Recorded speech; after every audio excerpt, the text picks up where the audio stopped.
उसकी कौन पता नहीं कौन सी लगन लगी हुई है कि वो फिर भी उस अंगार से लाल लाल दिखता है ना, जो आग का गोला लकड़ी जलती हुई लाल लाल दिखती है चूल्हे में, उसको देख के इतनी मोहित हो जाती है कि जलते हुए आग को उठा के अपने मुख में रख लेती है, वो खा जाती है। तो ये उससे उसका लगन लगा है। तो लगन लगाइए अपने संस्कृति में जीने के लिए, अपने धर्म में जीने के लिए, भगवान की पूजा पाठ करने के लिए। यदि आप अपने बच्चों को इंग्लिश मीडियम में भेजेंगे, क्रिश्चियन मीडियम में भेजेंगे, तो उनका लगन वैसे वहां लगेगा। वहां तो बोर्ड पढ़ाया जाता है, वहां हमारे संस्कारों का थोड़ा ध्यान दिया जाता है।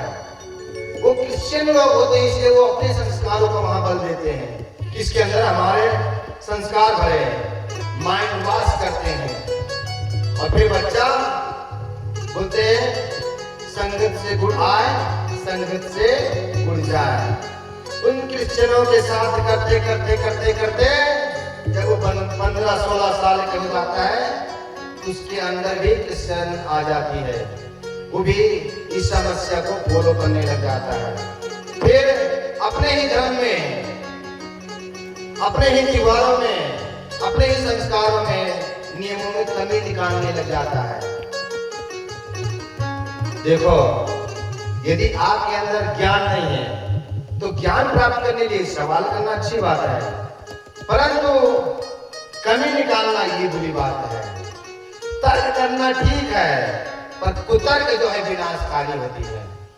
आपको ज्ञान नहीं है, ज्ञान प्राप्त कीजिए, किसी योग्य गुरु के पास जाइए जो शास्त्रों के ज्ञान रखते हैं, पुराणों के ज्ञान रखते हैं, उनके पास जाइए और अपने सवाल रखिए कि ऐसे क्यों है हमारे धर्म में, आखिर ये चीज क्यों है।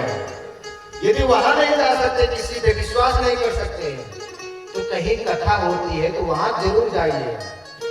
कथा में कोई अपने मन से कोई बात नहीं कहता है, कथा में वही बात कही जाती है जो पुराणों में लिखा होता है, क्योंकि जो वक्ता होता है उसे भी सावधान रहना पड़ता है, क्योंकि दूसरा वक्ता उसे टोक सकता है, दूसरा गुरुजन भी उसे टोक सकते हैं। और बहुत सारे विद्वान उसके सामने बैठे रहते हैं, वे भी साहित्य के ज्ञाता होते हैं, तो वो एक एक बात जो है साहित्य सम्मत बोलेगा और उसी में आपके प्रश्नों का भी उत्तर छुपा रहेगा, मिलेगा।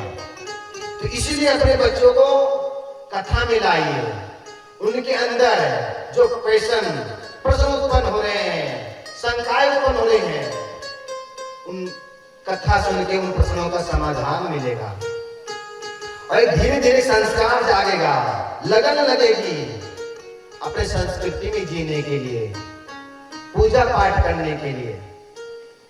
और जो धार्मिक होता है, संस्कारिक होता है, वो भूल कर भी अपने से बड़ों का अपमान नहीं करता है, माता पिता का तिरस्कार नहीं करता है, उनको कभी वृद्धाश्रम में नहीं भेजता है। यदि आप ऐसा नहीं करेंगे तो वो आपके लिए ही दुरुपयोगी होगा। उनके अंदर संस्कार आएगा नहीं। हाय पैसा, सिर्फ पैसा से ही कुछ नहीं होता है। पहले के लोगों के पास पैसा नहीं होती थी, वे धर्म में भी जीना जानते थे, प्रकृति में जीना जानते थे, कितना भी दुख होता था सबके साथ रहते थे। आज के लोग क्या करते हैं, पैसा के कारण अपने माँ बाप को घर में छोड़ के जाकर शहर में बस जाते हैं। ठीक है, रोजगार कर रहे हैं, ठीक, अच्छी बात है, पर माँ घर पे बीमार पड़ी है, पिताजी घर पे बीमार पड़े हैं, इतने कमाने में बिजी है कि उनको देखने तक नहीं आते हैं। माँ बाप फोन करते हैं, उनसे बोलते हैं बस अभी बाद में बात करेंगे, अभी तो मैं काम में लगा हुआ, ड्यूटी में हूँ। ये नहीं होना चाहिए। ये आपको कहाँ ले जा रही है, आपकी धर्म, आपकी संस्कृति।